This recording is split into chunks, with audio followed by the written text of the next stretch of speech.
Paano nga ba tayo naging isang student leader?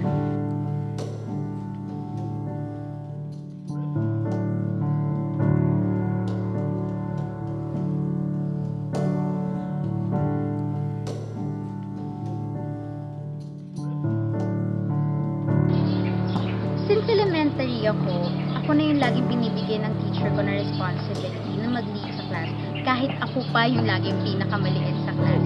I remember when I was a little boy on the couch watching Pokemon and watching Ash.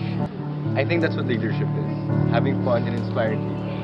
Naalala ko grade 1 ako noon when my teacher asked me to become the class president. Sabi ko, okay lang sa akin. Naalala ko, yung first year pa lang ako, gusto ko lang mag-aral.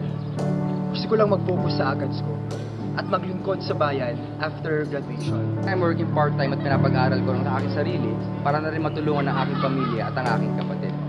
Nung bata ako, pangarap ko maging presidente ng Pilipinas.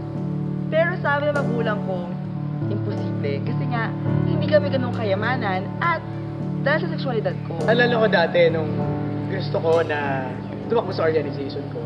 Naalala ko a few months ago, I'd never have imagined in this position.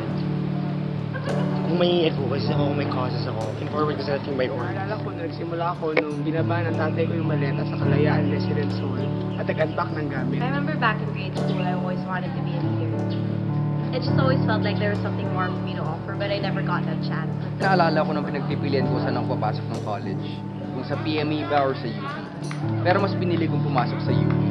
At wala akong pagsisisi sa desisyong ito. Pagpasok ko sa UP, dito ko una nakita yung pag-unawa, yung pagtanggap, yung pagrespeto. Na-realize ko na maaari pala akong maglingkod. Kasi may nagtiwala sa akin. May niniwala na may kakayahan ako sa magsilbi. Sa silbi sa Student Council ay isang pasasalamat sa universidad na kumilala sa atin at sa taong bayan na may malaking ambag sa ating pag-aaral. Kaya naman pinili ko magsilbi sa UP through USC. Kasi gusto ko mag-inspire, mag-empower na kahit sino ka man, alam mo yung pinagmulan mo, alam mo yung sexualidad mo, if maniniwala ka sa sarili mo, kaya mo. Ang maliliit na boses kapag pinagsama-sama ay kayang lumakas. At sabihin na ang galing mo at ang talino mo ay hindi lamang para sa sayo, para sa pamilya mo, kundi para sa university at para sa bayan. I think the leader.